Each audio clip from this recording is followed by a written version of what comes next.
दोस्तों आज का हमारा टॉपिक है Faraday law of electromagnetic induction.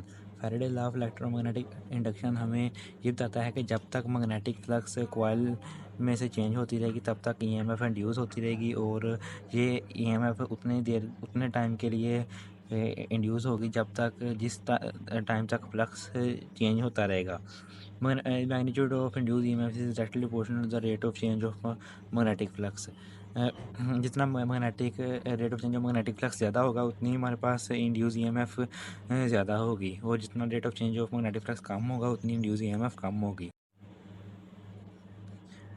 The EMF induced in a coil or a loop due to change in magnetic flux. The magnetic flux in the coil loop can be changed by a number of different ways. इसके मुख्तलिफ तरीके हो सकते हैं।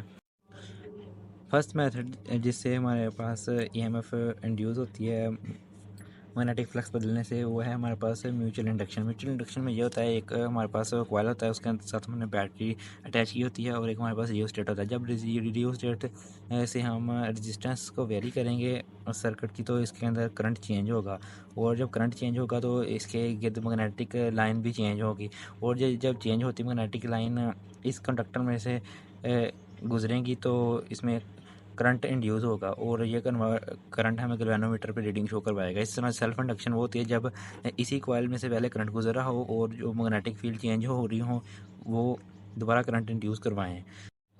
Rotation of A coil in magnetic field, जब हम north और south pole के दरमियान रोटेट करवाएंगे तो तब भी हमारे पास ईएमएफ इंड्यूस होगी। Changing area of magnetic area in magnetic field, magnetic field है ये हमारे पास, इसके अंदर हम इसका एरिया बदल रहे हैं तो तब भी हमारे पास इसके अंदर magnetic line of force very होगी लूप में से, तो हमारे पास करंट पैदा।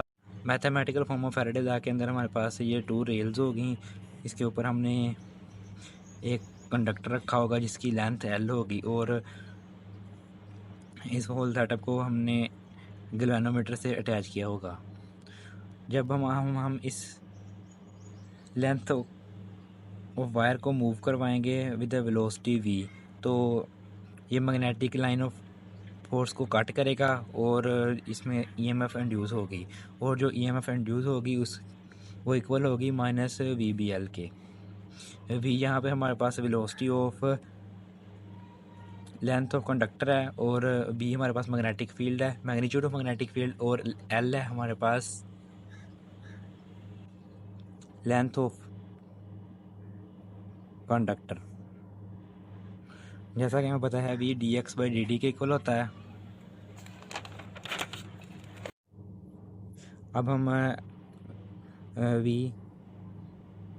VBL था हमारे पास, इसके अंदर हम v की जगह dx/dt पुट करेंगे तो ये माइनस dx/dt BL आ जाएगा, और यहाँ पे हम dx और l को मल्टीप्लाई कराएंगे, ये हमारे पास dA के इक्वल होता है,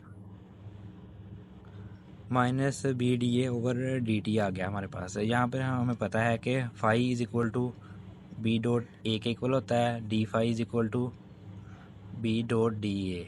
यहाँ पर हम d5 पुट कर देंगे, d5/dt आ जाएगा, E is equal to minus d5/dt। यहाँ पे induce EMF with loop and turn, ये हमारे पास एक लूप के हम एक टर्न का आया था, यहाँ पर हम एन टर्न की बात करें। The negative sign mean direction of induce EMF in such that oppose the cause that produce it. जो मैग्नेटिक फ्लक्स नेगेटिव साइन में ये बताता है कि डायरेक्शन ऑफ इंड्यूस ईएमएफ क्या होगी, ये ऑपोजिट होगी टू कॉज जो इसे प्रोड्यूस कर रहा है। d5m is equal to minus B.DA।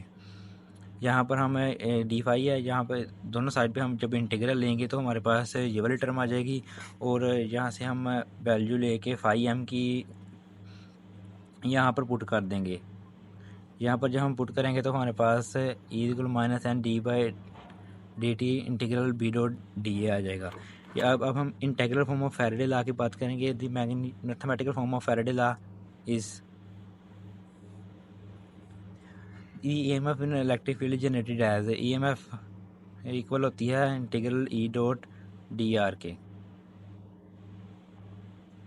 तो ये हमारे पास आ जाएगी, हम E की वैल्यू ये वाली रखेंगे ऊपर तो ये इसके इक्वल आ जाएगी, और ये integral form of Faraday law आ गया। अब हम differential form of Faraday law की बात करेंगे तो हम यहाँ पर E.dr है, यहाँ पर हम स्टोक्स थ्योरम अप्लाई करेंगे। स्टोक्स थ्योरम अगर हम अप्लाई करते हैं तो हम क्या करते हैं, वेक्टर ई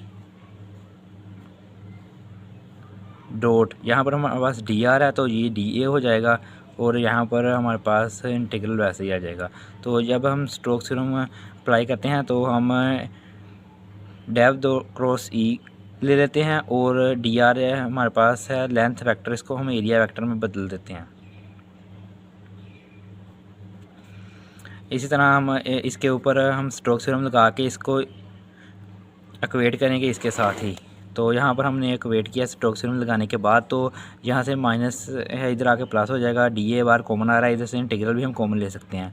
तो ये हमारे पास डी ए एरिया एलिमेंट है, ये हमारे पास ज़ीरो नहीं हो सकता, तो ऑब्वियसली ये टर्म हमारे पास ज़ीरो होगी। इसका हम ज़ीरो के इक्वल पुट करेंगे तो हमारे पास डेव क्रॉस ई की वैल्यू हमारे पास आ जाएगी minus B O by D T. This is called differential form of Faraday law of electromagnetic induction.